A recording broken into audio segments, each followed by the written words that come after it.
The Longevity Diet was an international bestseller. It sold in more than 30 countries around the globe. Voted one of the 50 most influential people in healthcare by Time magazine. How would you describe what you do? Our specialization is making you live to 110. Those that had a high animal protein diet had a fourfold increased risk of cancer mortality. I'm in the wrong country. Every American doctor would say, you can't do this, you can't do this. I'm going to Italy. Dr. Valter promised that I would live till 120 years old after I spoke to him. So Lauren's going to be stuck with me for a little longer. To start, for people that are unfamiliar with you and your work, how would you describe what you do? What I've done for 30 years, actually, starting at UCLA here next door, is longevity, studies on longevity and aging, and particularly the genetic and nutrition that can make you live longer. So our genes affecting longevity and function, and how's nutrition controlling the genes that control the aging process. Okay, so it all, from your perspective, most of this starts with the food that we eat, and that's what contributes to a large degree how long that we live. Is that the hypothesis? Well, most of what you can do, right? So the rest you're born with, and for a while you're not going to be able to change your genes. Okay. But the nutrition, and to a lesser extent the exercise, that is able to control the genes that control aging. And now it turns out also the genes that control rejuvenation, right? We're also starting, and we can discuss it, we're also starting to show that you can make organs younger and people potentially younger by activating this reprogramming and stem cell-based rejuvenation effects. Yeah. Okay, to start, and I know we're going to get very granular here, but high level, if you could wave a wand and prescribe a kind of diet to the majority of the population, what kind of diet is that? Yeah, so there are three things that are important. One is what I call the longevity diet, everyday longevity diets, which is a pescatarian diet for adults, at least. Pescatarian diet, so fish plus vegan, right? That seems to be the best. Let's say up to age 65 or 70. After that, probably you need to go more to a Mediterranean diet type of lifestyle. The second one is what's called time-restricted eating, and this is how many hours you eat per day, right? And that should be 12, right? Some people, so 12 eating, 12 fasting, some people do it for longer, but we can discuss why that's not a good idea. So 12 hours, say 8 a.m., 8 p.m., that's it, right? Don't eat before, don't eat after. And the third one is what we've been focusing on, is called fasting-mimicking diet. So is it possible that you can do this 5 days every maybe 4 months of a vegan fasting mimicking diet? So a diet that simulates the effects of fasting. So you're eating, but it's as if you were not eating at all. And so now we have a lot of clinical trials that are indicating that this reduces biological age and makes people more functional. We're also using it for cancer. We're using it for diabetes treatment and autoimmune disease treatment. So it's really also in the clinic for disease treatment, but there's a version that we've been testing on people that don't have diseases to just stay away from disease and be more functional. If someone comes to you and they're like, my mom was just diagnosed with cancer, what do you typically recommend? Are you asking what kind of cancer, or does that not matter? And what fast do you typically tell them to go on? Yes, for cancer patients, we follow thousands with the foundation clinics, which we have both in Italy and here in Los Angeles. And so it's a very personalized treatment, right? So we first need to talk to the oncologist or learn everything they have done, and then we support the job of the oncologist. So usually we do 3 or 4 things, the same that we just described, time-restricted eating. For cancer patients, we usually move it to 14 hours because of data suggesting, for example, breast cancer women that were fasting for 14 hours every day, they were living longer, right? So that's one of the things we adopt. And then the everyday diet, but for cancer patients, it's very different than everybody else because we want to make sure they don't lose muscle mass, they don't become what's called cachectic, sarcopenic, right? So we don't want them to be frail. We want the immune system. The number one defense against cancer is the immune system. If the immune system becomes weaker, then the patient is less able to do that. So we adopt the everyday longevity diet, the fasting-mimicking diet, and also ketogenic diet. That's something else that we use, particularly with certain cancers like glioma, very aggressive brain cancers. for that, we also use the ketogenic diet, and we rotate all these different diets to just make it very difficult for the cancer to adapt, of course, in combination with the standard of care. And this has been working very well for many, many cancers. Of course, we have to wait and see what all the clinical trials show. But the initial clinical trials are very positive. And so, for example, for triple-negative breast cancer, metastatic, so women that have this very aggressive breast cancer, which has gone everywhere in the body, the Vernieri group in Milan has just published that the 4-year survival rate almost doubled if they were doing the fasting-mimicking diet versus plus chemotherapy versus chemotherapy alone. Can you tell us a story about someone that had cancer, maybe talked with you, where you put them on a certain fasting diet and what happened? And can you also walk us through what you prescribed to this person to get them to the other side? Yeah, so it's a tricky world, right? Because obviously we don't want to give the impression that in a podcast we can treat patients. But I think, for example, a nice example is 5 cases that came out of this larger study at the National Cancer Institute in Milan. And for example, there was one case where this was actually a friend of the chief oncologist who had stage 4 lung cancer. And it was just doing immunotherapy and it wasn't working. Then they added the fasting mimicking diet, which comes in a box essentially. So they did the immunotherapy plus the fasting mimicking diet. And this patient went into remission, right? And then they published a paper on 5 cases, which were all stage 4 cancers, and all of them went into remission when you would not expect somebody in that advanced stage to go into remission. And so we've had a lot of cases like this that we followed personally. For example, a judge here in Los Angeles that had a very aggressive cancer and this is one of the first cases, maybe like 2009, I think. And then, of course, we followed thousands and thousands. But she was one of the interesting ones. She had a very aggressive cancer, and then she did, in those days, long-term fasting plus the chemotherapy, and she ended up being cancer-free. So it's one of our own stories, but I think I'd rather rely on the clinical trial. Have you ever seen, and I don't know if you can answer this, the fasting work without the chemotherapy, or is it usually together? We've seen it only for blood cancers, and in a domain where we think it's very useful to talk to the oncologist, and which is let's say leukemias, lymphomas in the watch and wait period. So where there is really not a treatment, like for example CLL, a type of leukemia, a very common one. We had a number of patients that have stayed for years without chemo because they keep the markers.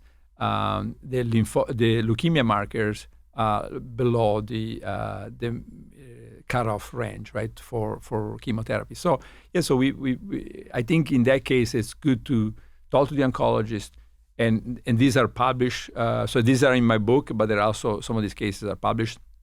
And so I talk to the oncologist and see if that in that watch and wait period you can adopt just a fasting. We do both longevity diet and fasting mimicking diet.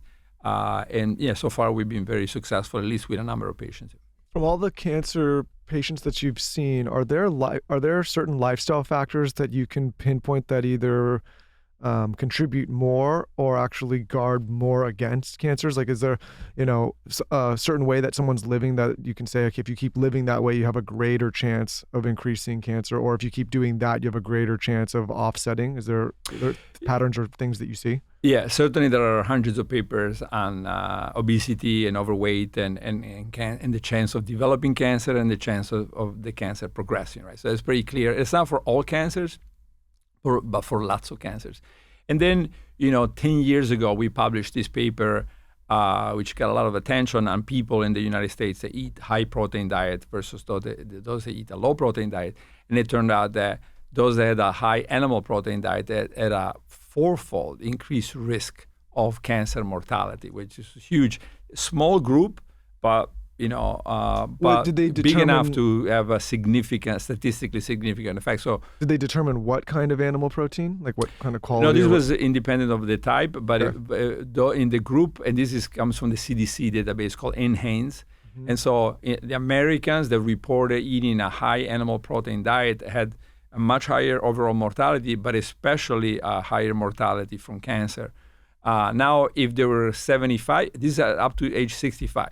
If the question was asked to the 80-year-old, then that didn't work anymore. So the 80-year-old reporting a very low protein diet did not seem to do very well. In fact, they seemed to do more poorly than those that had a moderate to high protein diet. So I think so young people are eating too much protein. So Do you very think little that doubt it's about it. that it's the animal protein or what the animal protein is injected? Like, meaning, like, is it the antibiotics and the hormones she's asking and the how much of our non-grass fed, and like, is it like McDonald's meat that's the problem, or is it actually the animal protein? Probably more the amino acid content of the animal protein, which is very different, usually on average, from that of the plant protein, right? So I think soon enough we should move away from the idea of proteins and move into amino acid profile. Because some sources, even within plants, you can have a 5-fold difference of content of certain amino acid from 2 different plant protein sources, right? And then clearly from plant protein to animal protein, you can have up to 10-fold difference in amino acid content, right? So you eat 10 grams of protein, one comes from legumes and one comes from red meat. You can have a 7-8-fold difference in one particular amino acid. And so now we're going to publish actually a number of papers this year on that. So amino acids seem to be regulating growth factors, which are clearly regulating aging. For example, IGF-1, right? So something called insulin-like growth factor 1 has been associated with lots of cancer for a long time, and you regulate it you make it higher with some of the amino acids that are high in the red meat, but also in chicken and also in fish, right? So there's nothing wrong with animal proteins. It's just the excess of animal protein that Americans and Europeans now have adopted. That's a problem. In a book that we wrote about children in Italy, we saw that children were eating 2 to 3 times in certain age range more protein than every medical association in the world recommended, right? And so it's really a strange phenomenon because it's bad. It's not a 20% increase; it's like a 2-fold increase, and but nobody's doing anything about it. On that note, European versus American, as someone who looks at the data, and obviously a big topic in this country is our food supply and figuring out, the differences. And I told you, we spent some time over there. And when we go to Italy, we eat kind of whatever we want without thinking about it and feel fine. We come here and we have to be really thoughtful. Do you see the data sets presenting different numbers in terms of cancer presentations between European and American numbers? Well, Europeans are very close to Americans now for almost everything. Italians are a little bit better, but not that much, and they're moving very fast. So if you look at breast cancer incidence in Italy for women, it was very similar to Japan, right? It was very low. And then in the last 20 years, it's now caught up. The Japanese didn't, right? But the Italians caught up with the Americans. Why do you think that is? Well, I think it's because the westernization of the Italian diet. Now it's very similar, right? McDonald's is everywhere. And so this just Western lifestyle is almost the same in Italy and the U.S. A little bit better, but not that much. So when you look at somewhere like Japan that has lower incidence or lower cases, and then you look at somewhere like the U.S. and then now following Europe, what do you take away from that information? What are the big takeaways that we could? Well, I think Japan has somewhat been able to keep the weight down and the diet reasonably healthy still, like Italians used to have, and Italians have gone to high protein, high animal products. So I think the Japanese now eat a lot of fish, but not necessarily a lot of red meat. So I think that the Japanese have generally, and they're moving in this direction. Like Okinawa, for example, now is no longer. It used to be an island in Japan with record longevity, and now not so much, right? So they're also moving to the Western lifestyle, but they're doing much better so far, and they're still on top of the world for longevity, right? So Japan, whereas Italy dropped a lot of positions, I think to number 9 now, Japan is still in the top 1 or 2, right? What do you take from like places like Sardinia and Corsica that have that? Like, why do you think that happens in places like that?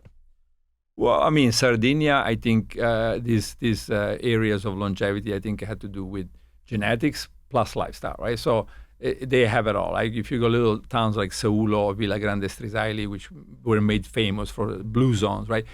So there is clearly this lifestyle with a lot of walking, very good diet, and plus they seem to have been born with the right genes, right? So you put it all together, and that's where you get towns where people on average reach 100 way more than any other town in the world. So I think that we've seen that in Calabria, we see it in Sicily, but we see it in a lot of places. This is probably everywhere in the world. So I think it's just everything combined. Yeah. If you were to describe a fasting mimicking diet to someone who has no idea what that means in the most digestible, like kindergarten way, how would you describe it? I would describe it as probably best to just get the one that is available, and you have to essentially, because otherwise you will have to have a professional following you the whole way. But it's a 800 to 1100 kilocalorie per day diet, Okay. right? It lasts 5 days. It's vegan. It's low protein, low sugar, and high fat. I have done Prolon. Is that? Yeah, I cannot talk about products, but I mean, because I'm the founder of the company, so yeah, I just stay away from that. But yeah, Can you? So you can buy the fasting mimicking diet through you that you. Not through me. Oh, not through you. Okay, so you. But there's a company that sells it, and yeah, so I just have to stay away from any advertisement type of thing. Yeah. if you were to do a fasting mimicking diet yourself, which I'm sure you've done, are you curating it for yourself or are you using a company? No. The fasting mimicking diet, the recommendation, for patients and non-patients is to do what's been tested clinically, which comes in a box. Okay. And and of course you cannot. Well, now you like for diabetes, there's a program, and you can actually also get in a program for diabetes, a special fasting mimicking diet. Soon enough, there's going to be one for autoimmunities, and there's one for people that don't have any disease and they just want to.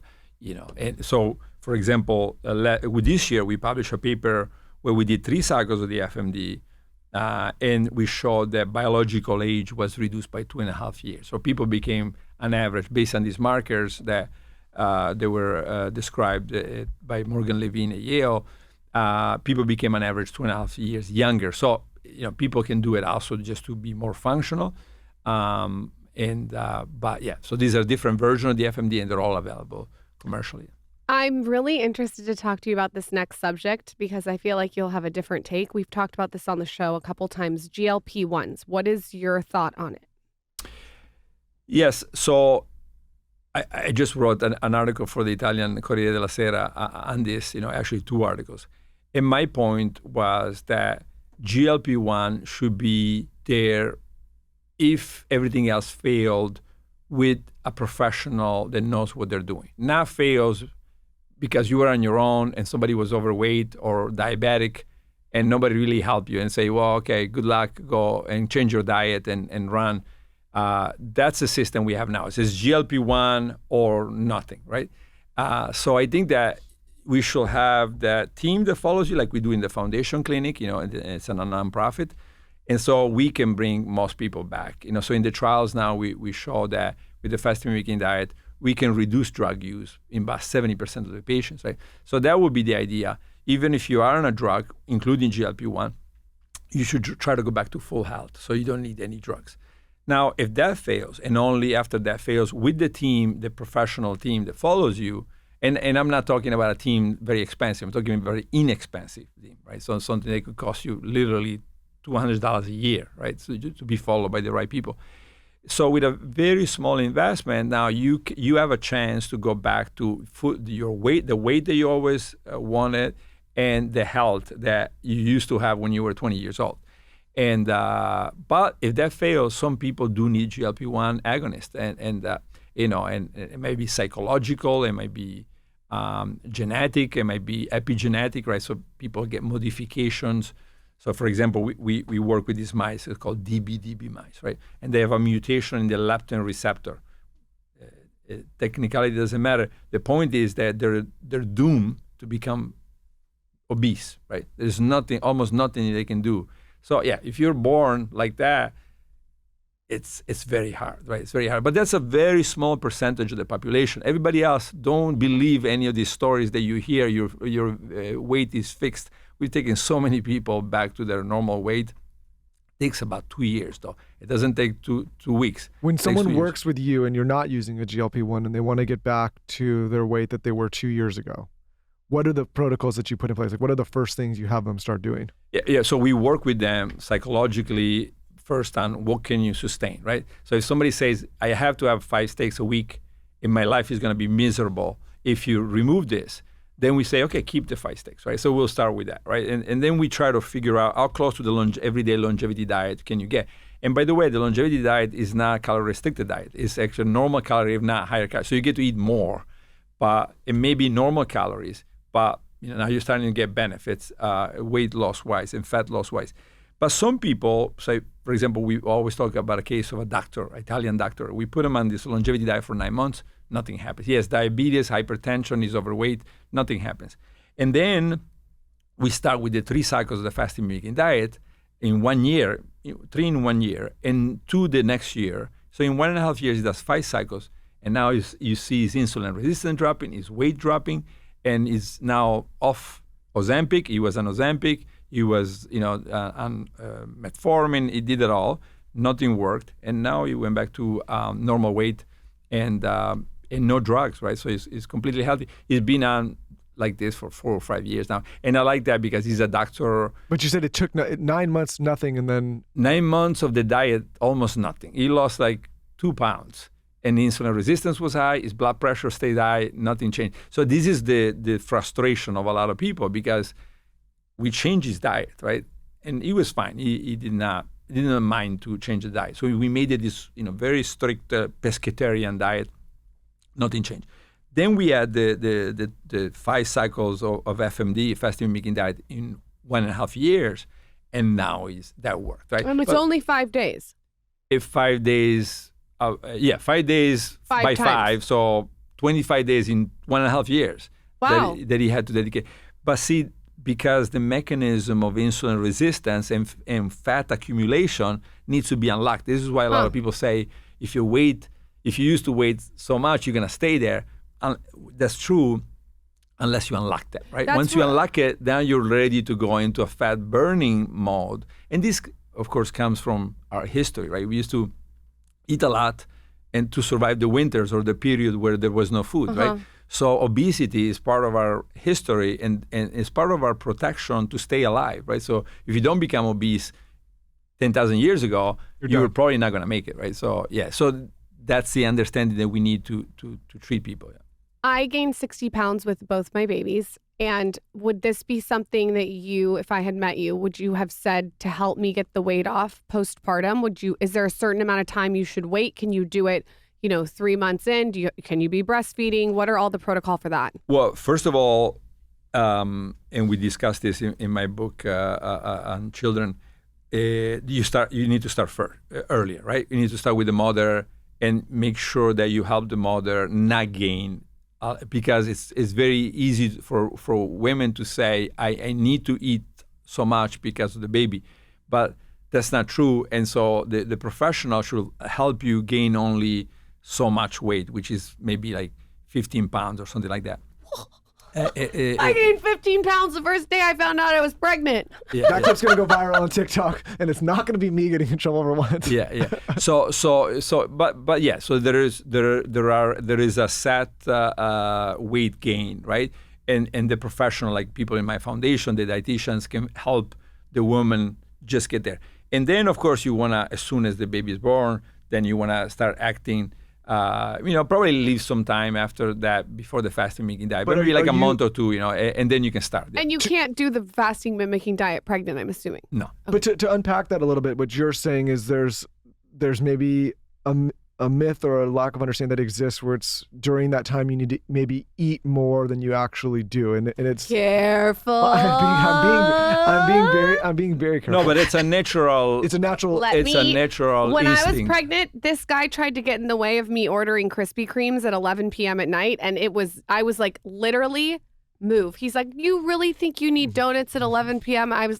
there was nothing stopping me. It was Right, like a right. Pac-Man in No, my stomach. I understand. And that's why we were saying, like I was saying about the steaks before, right? Yeah. Some people say there's nothing stopping me from eating 5 steaks a week. And that's okay, right? If that's something that you cannot do without, fine, you need to work with it. And that's what the dietitians at the foundation are specialized in. So they will say, okay, have that, but then let's work on maybe the bread or the pasta or the rice, or let's try to counterbalance that with something else. Yeah. Or the 4,000 calorie smoothies. But I guess my question was, when you are pregnant and you're creating how much do you actually need to increase your food intake, if at all, or is it just you can still follow a normal diet and the baby and the mom are still going to be as healthy? It's not even more of like a food intake. It's more of like, what is actually a healthy outcome for somebody that's trying to create a baby? Now I'm not an expert in a way, but it's in my book, and but there's a standard. This is every doctor, every pediatrician in the United States is going to have that table, and it'll say you only need to gain this much. That's it, right? But I understand it's not easy, right? And then most women gain a lot more than that. But I think it's important for people that listen, that maybe in that situation, to know, get a pediatrician or a dietitian that knows the exact, and they can follow you and they can tell you exactly if you're even a pound above where you should be, right? And every week of the pregnancy. So I don't remember the numbers now, but those are tables that are well established, and people should follow that. But yeah, if you don't make it and you gain a lot more, okay. But now you can go to work after, right? And yes, I think the great majority of people, probably not all, they gained a lot of weight, whether they were pregnant or for any other reason. We can slowly bring them back without drugs, right? In some cases, if they're already taking drugs, then our idea, as tested in the clinical trials, is let's try to get them off the drugs, right? And the trials so far, they remove in 50 to 70% of the patients, we were able to reduce drug use, right? Or go to zero drug use, like I just described for that physician in Italy. This is really weird, and I don't know if you know anything about this, but what I remember from being pregnant is you get pregnant and like a switch turns on where you're starving. Like first thing you wake up, I'm not ever starving when I wake up. But when I was pregnant, you're starving when you wake up. And then whenever you need to eat, you get starving. And the problem is most people would say, well, maybe you need more protein, or maybe, you're not eating right, but you have aversion. So all of a sudden you have aversion to all these foods that you used to love. So I'll give you like an example. I love eggs, but when I got pregnant, it grossed me out. So I couldn't eat eggs. Right. So you have all these aversions and you can only eat certain things. So then you end up eating a bagel. But what does that do? It crashes the insulin. So then you're hungry again. So you're kind of in this weird spot where nothing sounds good and everything's gross, but you're starving. So you end up eating shit food. That was my experience. Yeah, no, and obviously, so there are pediatricians and dietitians, especially dietitians, that are specialized in this, right? And that's, you want to work around it. Say, okay, you don't want to eat this, you have aversion to this, this, and this, try this, but you still need to get the nourishment. You still get the proteins, but you don't want to have excess proteins, right? And so, it's a job, right? It's a job. And so in your case, like in any case, what should happen, which is crazy that it doesn't happen, is that the government and the insurances have that dietitian follow you for so many hours a year, right? And it should be a lot of hours, especially in those 9 months. This is not reimbursed. Most insurances and even government programs don't reimburse this, and this is why most women, they don't have that. They don't have the person that you can call and say, okay, I have aversion to this, this, and this. What shall I do? Like the question you just asked. There is nothing like that, and it's crazy, right? So I think that's also, with your podcast, something that you need to say. This should be part of the healthcare system. Next time you want the Krispy Kremes, I'll show up with a box of kiwis. I do like kiwis. I mean, I like kiwis. Yeah. Okay. Whatever you kill me. You keep mentioning like teams to work with, and you mentioned there's a team that's $200 to work with. Is this your team or is it a different team? Our audience is going to ask what team. Well, the Create Cures Foundation. It's a nonprofit foundation that we have clinics in Italy and clinics in the United States. some people can contact the Create Cures Foundation and say, I want to enter a program. And then, it's based on income. Somebody cannot afford it. They can work with them. But the point is allow people to enter a program where you can be followed long term versus just going to the hospital and getting 15 minutes of a physician and then going home and continuing to do the mistakes that you always made. So we could just link out this Create Cures Foundation and they can find the information. Yeah, Create Cures Foundation, then they can book an appointment. You can also do it, online, and then take it from there. But it can be fairly inexpensive if somebody cannot afford it. Do you feel like you have bad breath? If you do, we have you covered. Smart Mouth. Smart Mouth is the only mouthwash scientifically proven to eliminate and prevent bad breath. Now, you should know that it prevents bad breath for 24 hours with just 2 rinses a day. The whole product is designed to prevent bad breath 12 times longer than the leading brands. It's basically confidence in the bottle. If you're looking for something that was developed by a dentist and is dentist recommended, you have to check them out. It's a scientifically backed formula, and people just rave about it, especially when it comes to breath. Essentially what it does is it keeps their 2 powerful solutions separate until you're ready to rinse. So you pour the 2 solutions into a cup, and then you're activating their smart zinc technology.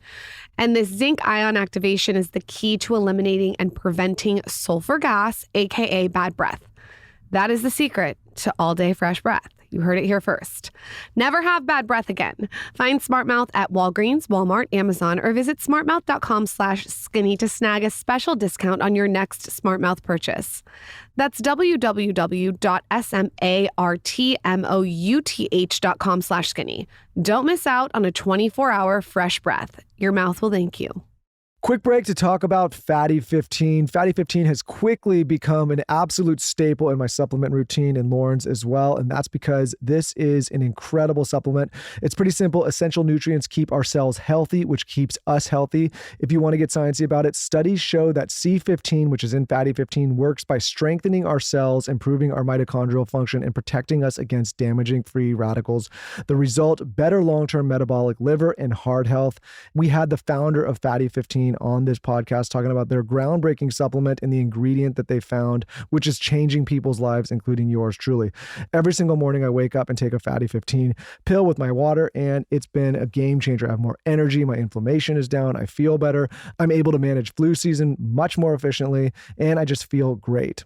It turns out that many of us are deficient in C15, which results in weaker cells that make less energy and quit working earlier than they should. All of that makes us age faster, sleep poorly, feel sluggish throughout the day. Who wants to age faster? Nobody. Fatty 15 has 3 times more cellular benefits than omega-3 or fish oil. So if you've been taking omega-3 or a fish oil, you can try Fatty 15 for 3 times more cellular benefits. And Fatty 15 is made from a patented pure and oxidation-resistant C15 powder derived from plants. It's vegan-friendly, free of flavors, allergens, or preservatives. And C15 is the only ingredient in Fatty 15. It is 100% pure. Fatty 15 is on a mission to replenish your C15 levels and restore your long-term health. You can get an additional 15% off their 90-day subscription starter kit by going to fatty15.com/skinny and using code skinny at checkout. Again, go to fatty15.com/skinny. Super boost your lashes with the new Lash Blast Super Cloud Mascara from CoverGirl. One thing about me, I love a good mascara. I like something that's like weightless. I don't like it to be super heavy on the eyelashes. I like something that's clump free. Nothing worse if you're having clumps in your mascara. Introducing the new Lash Blast Super Cloud Mascara from CoverGirl. So basically you're going to get clump-free, smudge-free, flake-free wear that's gentle on lashes and easy to remove. They have this like dual side Cloud Flex brush wrap that extends your lashes. So I like my lashes to be like very cat eye. I like them to pull the face outward. And that's exactly what this mascara does. So if you're someone who likes that very like natural but like elongated lash that's kind of flirty, you will love this mascara. So I got a chance to try it and I can tell you it's good. I used it on my regular lashes with like a lash curler, but I also used it with fake individuals and it's beautiful. Only from Easy Breezy Beautiful CoverGirl. What is your feeling on alcohol? What have you seen with alcohol? Yeah, with alcohol, you see that it seems to be fairly neutral overall, for lifespan. And, there's some. Oh, I love Italians. Move me to Italy. I'm in the wrong country. This is every American doctor would say, you can't do this, you can't do this. I'm going to Italy. Yeah, this is based on epidemiological data, very extensive, right? So if you look at how long you live, people that drink a little bit, like say 3-4 drinks a week or less, they live as long as anybody else, right? Now there's some data that suggested that people may have less cardiovascular disease. That's pretty weak. So the alcohol doesn't really protect you that much from cardiovascular disease. But yeah, the alcohol truly it is a risk factor for certain cancers, and a little bit higher breast cancer and a few others, but very small effects. So what we recommend is always, if you have, talk to your doctor, and if you have or other risk factors for that particular cancer for which alcohol is already a risk, don't combine two risks. So if you have a lot of breast cancer in the family, yeah, you may want to stay away from alcohol. And there is only 4 or 5 cancers for which there is a consistent association of alcohol consumption and that particular cancer. So I will look at those and then determine, is this type of cancer something that was in my family, a lot of people in my family died of? And that's the case, yeah, stay away.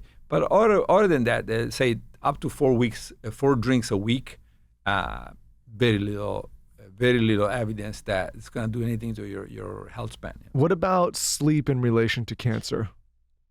Do you see people that are sleep deprived spike more in terms of having cancer, or do you see it not affect as much?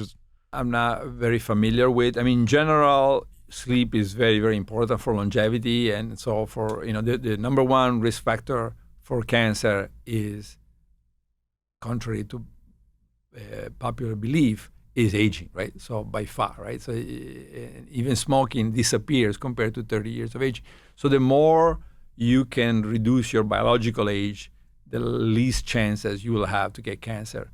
So sleep is at the center of biological age. Is very important. So you need to find a way to sleep, right? So yeah, absolutely. And one of the things that we preach is, stay away from food at 3 hours before you go to sleep.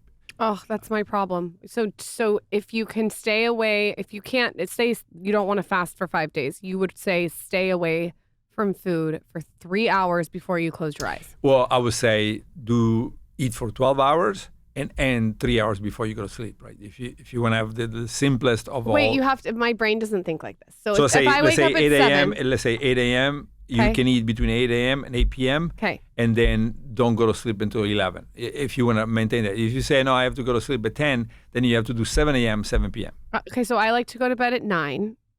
So then you have to do 6? 6 a.m. I mean, you can start at 7 a.m. and by 6 p.m. Okay, you know what? My husband after this is going to be so annoying. Well, it's not good for you. He's going to be like, "Oh, why are you eating that acai bowl in bed?" He's going to be yelling at me. He hates it. This maybe sometimes people think I'm strange. Like last night we went to dinner, but I knew we had a late day yesterday, and then I knew I was going to have to go to bed like kind of right when dinner was ending, and I just didn't eat the dinner. And it's not that I don't feel good personally when I go to sleep when I just ate. I feel like I get bad sleep. He's a fourth Japanese. Well, yeah, but I don't know how that matters. It does. I've seen the way that your mom is and your grandma with food. It's different. It's different than Americans. I'm telling you, I've watched.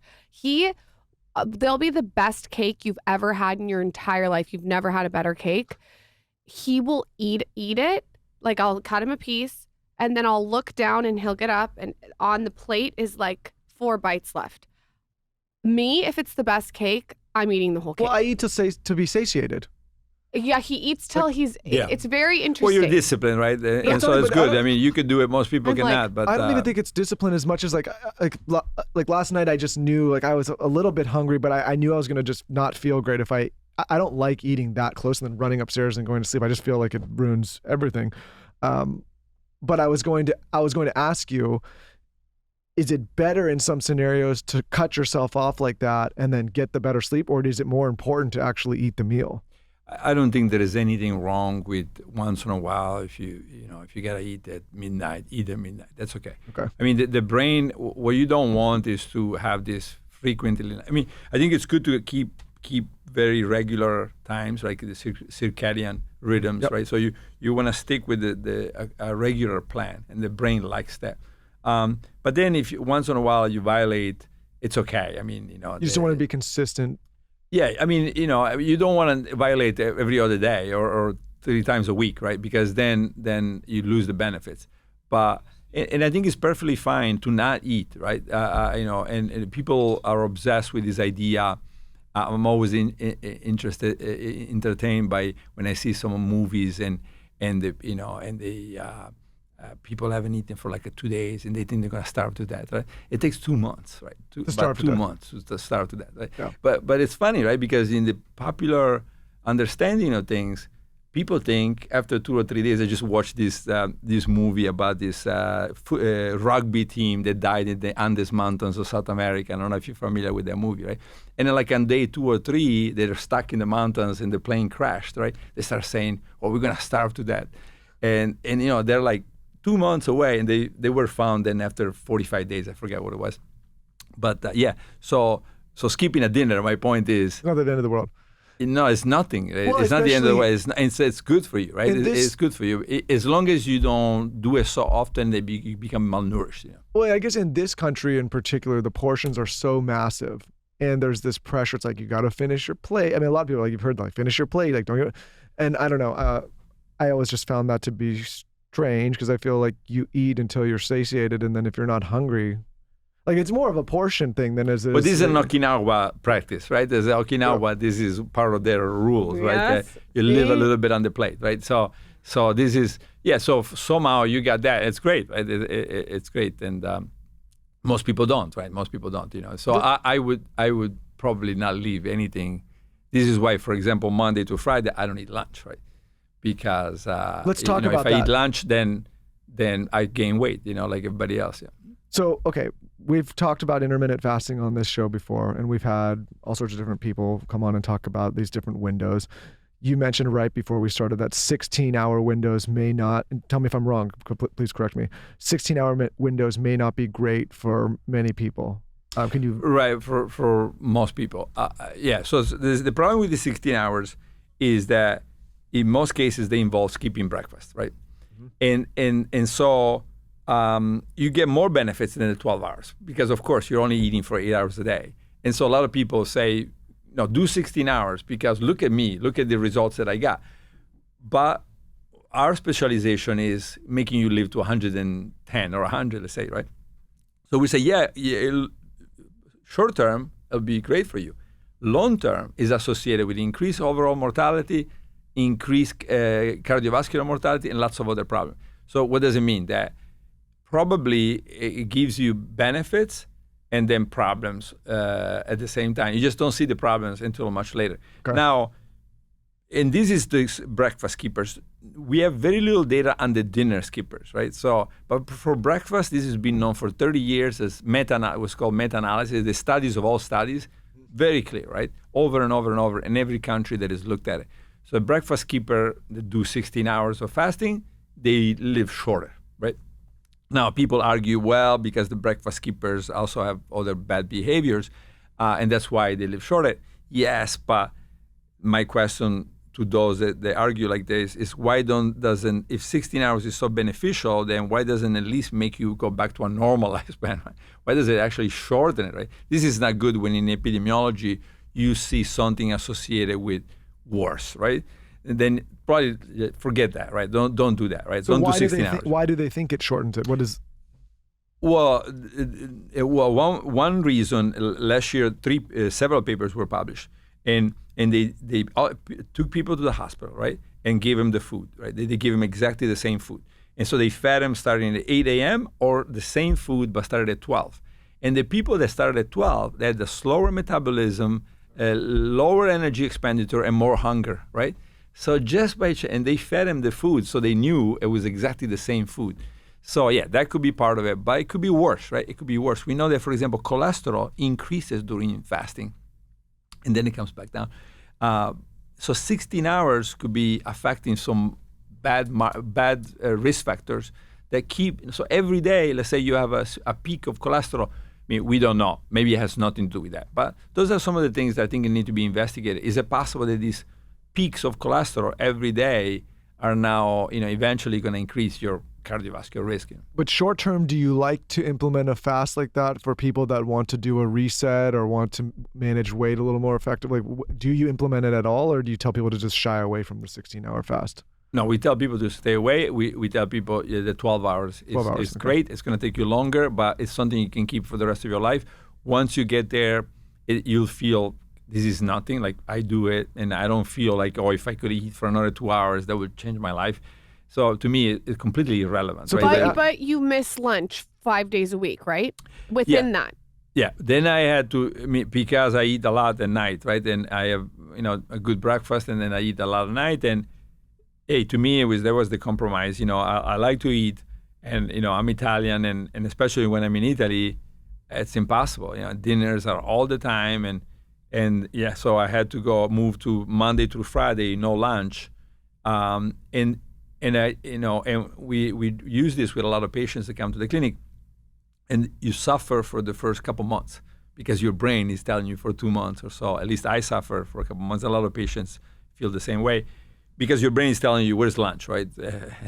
But then after 2 months, it's just like the breakfast keepers. Like most breakfast keepers say, it's really effortless to me. I don't feel like I have to eat breakfast, but it happens to be effortless but causing problems.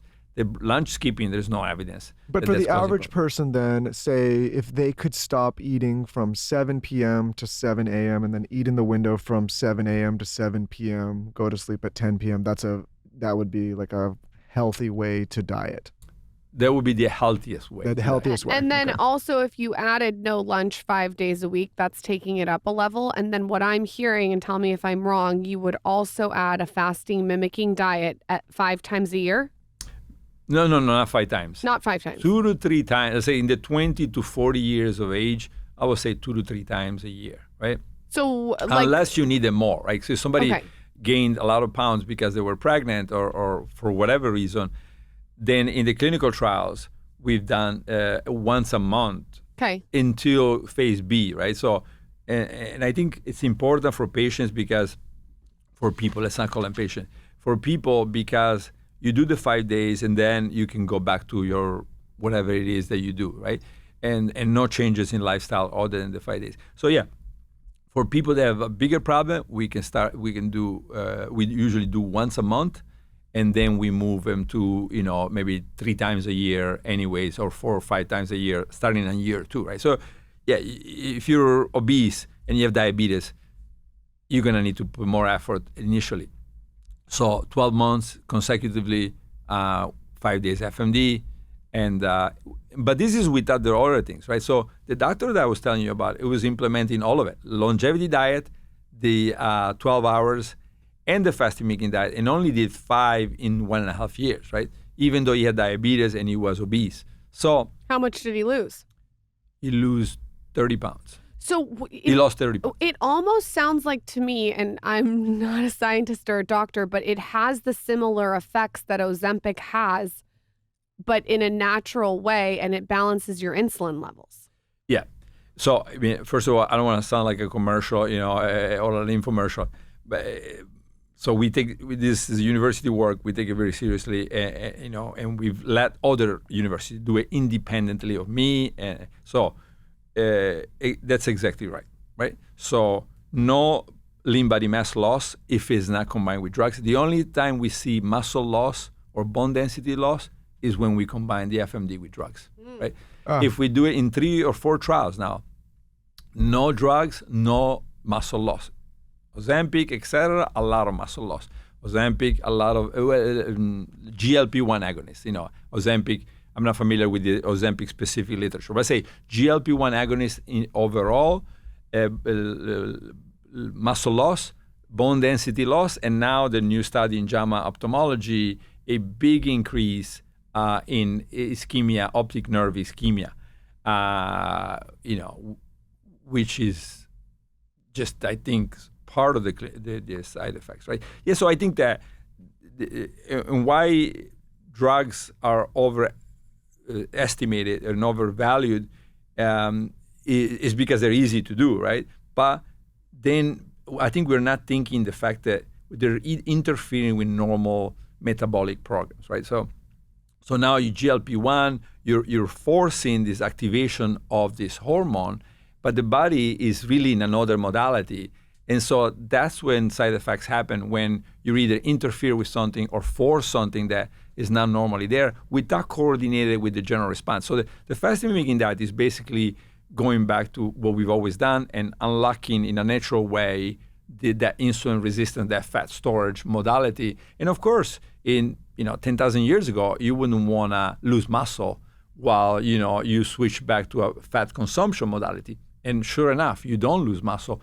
And why don't you lose muscle? Because we see stem cells being activated, including muscle stem cells, and we see cells being reprogrammed, right? So the evolution has probably already set a method to make sure you don't lose muscle mass, or if you do, you lose it temporarily, and as soon as you refeed, you regain the muscle mass. And that's exactly what we see in the trial. I love Netflix. Who doesn't love Netflix?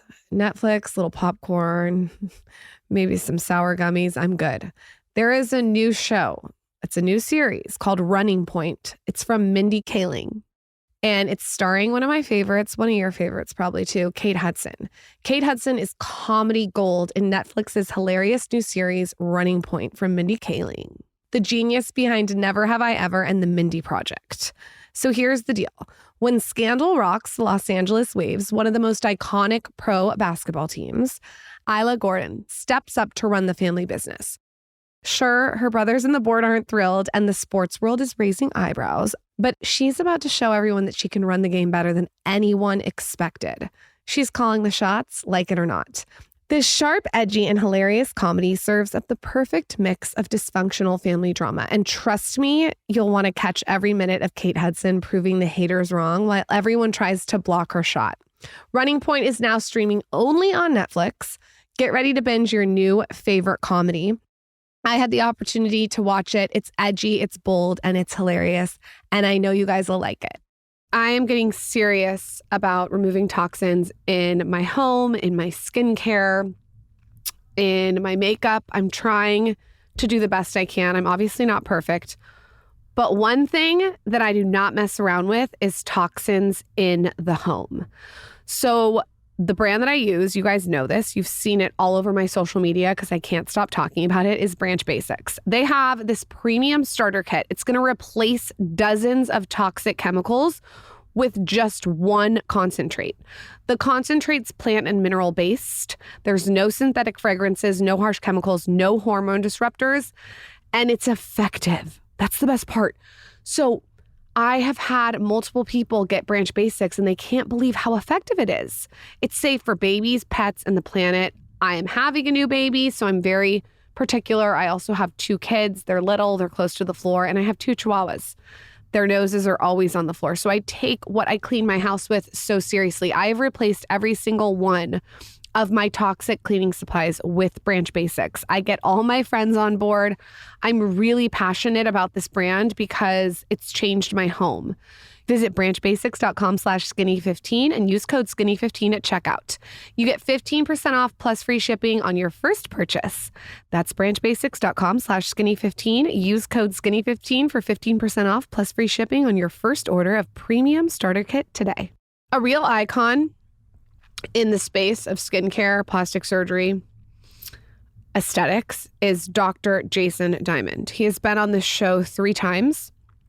I actually go to him for Botox when I'm not pregnant. He's done a little filler in my lip, and I could not be more excited because he launched a skincare line. And everything is designed to get you clinical results without the clinic. What you want to get is the Instant Facial Collection from Dr. Diamond's Medicine Debut Skincare. That's right, you can have Dr. Diamond in your home, basically. You can turn on your skin with Dr. Diamond's new Infusion Micro Collagen Matrix. It's a creamy gel collagen treatment. And what he did is he designed it to visibly lift, firm, and define the skin. So a lot of people with hyperpigmentation or fine lines or people who want like just a lifted face love his products.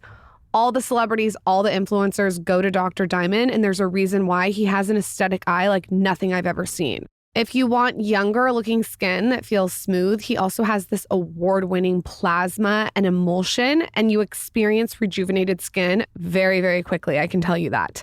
As Dr. Diamond says, take your medicine. Go stalk him on Instagram, see for yourself. Visit drdiamondsmedicine.com to learn more about the Instant Facial Collection. You can use code SKINNY at checkout and you'll get a free sample of the award-winning Insta Facial Plasma with any purchase of $200 or more. That's drdiamondsmedicine.com, code SKINNY, and you get a free sample of award-winning Insta Facial Plasma. Enjoy. On the note of muscle, do you see a correlation of greater cancer risk or less cancer risk with muscle mass? Or do you not see that data at all? Meaning, as the people that present with cancer, or with that, like, do you see any indication that muscle impacts cancers in the body or no? I think that, I don't know, I haven't seen data on that, and people would normally not look for muscle and cancer. But for sure, if you get into a state of frailty, that's a very bad sign for an oncologist, right? So if a patient loses muscle mass, usually that patient is getting in trouble, right? It means that the system is failing, and the patient is becoming frail. And with the muscle, I think, is the immune system, as I was saying earlier, right? So yeah, so you don't want, this is why in our trials, in cancer trials, we published one with women with breast cancer, and we had an exercise regimen, muscle, and the women actually gained muscle mass, during the 1 year of therapy. So yeah, so it's very important to keep the muscle, but it's very important to keep the proteins as low as possible and keep the muscle. So in that trial, we got actually angry with some of the physicians that were overfeeding the patients between fasting-mimicking diet cycles. And this is probably why the women gained muscle mass. We did not want that. We wanted them to keep a normal muscle mass and then fight the cancer, right? So, but that's a special situation. But because you asked me about cancer, so ideal, you keep the diet, in a way that keeps these growth factors, insulin, glucose, is low but not too low, and then you have muscle exercise so that the women or men can keep a good muscle mass. Okay, and then the follow-up, the second thing, which we haven't talked about, when you run the blood work, are there any supplements or vitamins that you suggest people take, or levels that they manage in order to stave off cancer or to combat it once it's there? Different people, there's lots of studies looking at the U.S. population, and most people are missing something, right? So the best thing you could do is just make sure that you're not missing B12 or D or, So I would say, a multivitamin every couple of days, and omega-3. Those seems to be the ones that people are missing the most. One of the many vitamins. And so if you have a multivitamin every other day and omega-3 fish oil every other day, that's pretty good already. That's probably going to catch the great majority of the deficiency. There doesn't seem really to be anything that is confirmed to prevent cancer. So the people that say have a lot of vitamin C, they don't. Most studies would suggest that it's minimal effect on cancer, and that's the one that has been mostly talked about for cancer, right? Vitamin C. So, but yeah, having a high vitamin C intake or supplements, that doesn't really prevent cancer. There could be some things that do, but none that after 30 years of people looking, I haven't seen a single one. Yeah. Before you go, you have to tell us what you think made your book so incredibly successful. The Longevity Diet was an international bestseller. It translated into over 25 languages, sold in more than 30 countries around the globe. And you were also voted one of the 50 most influential people in healthcare by Time Magazine. That book obviously struck a nerve with a lot of people. What do you think about that book when you're reflecting on it was so impactful? I think it was probably the first book that didn't just say, I'm going to use, let's say, epidemiology, the studies of population to make decisions. That's what a lot of what you hear. It was, 30 years of work with the centenarians, the mice, the people, the clinical trials, And so I think people appreciated that, all of that being put together. Of course, it would be almost impossible for anybody to be able to put it all together.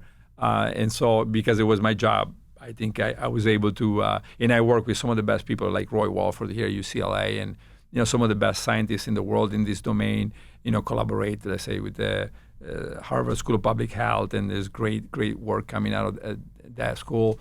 Yeah, so I think, putting it together for people in a way that it was fairly straightforward for them, but also it was, I think they got the message that this is probably not going to be proven wrong in 2 years. It's not a fad that, and he's got a new idea, a new diet. It wasn't that. It was more, here's what 30 years of work by me and many laboratories and many people that we collaborated with, and also those that we didn't collaborate with. Let me put it all in a book and give it to you in a way that tell you a story, first of all. And I think the storytelling was also important. I didn't make it about a manual. It was more like, hey, I got to Chicago from Italy. My relatives had diabetes, and I never seen diabetes they came from Italy. They were all from Italy, and a lot of them had diabetes and cardiovascular disease, and none of my family members in Italy had diabetes. So it's the same genetics, but all of a sudden, so that's a storytelling that I think for people was also important to see that, or me being a biochemistry, having a degree in biochemistry and still having a terrible diet until I went to Walford, right? So you have a biochemistry degree, shouldn't you have a good diet? No, I didn't. I have a terrible diet when I first got to Los Angeles, and I had high cholesterol, high blood pressure as a 25-year-old, right? I mean, I was starting to get there. Right? So so those are the things that I think that made it successful. Where can everyone find your new book? Where can they ask you questions? Fasting Cancer is the title. Comes out February 2nd. Yeah, so Instagram, Professor Valter Longo, Instagram, Facebook, and then the Create Cures Foundation. And please contact them. And the book is by Avery Random House. Thank you for coming on. I am going to talk to you about trying my fasting mimicking diet twice a year. Okay. Thank you. Thank you. Thank you.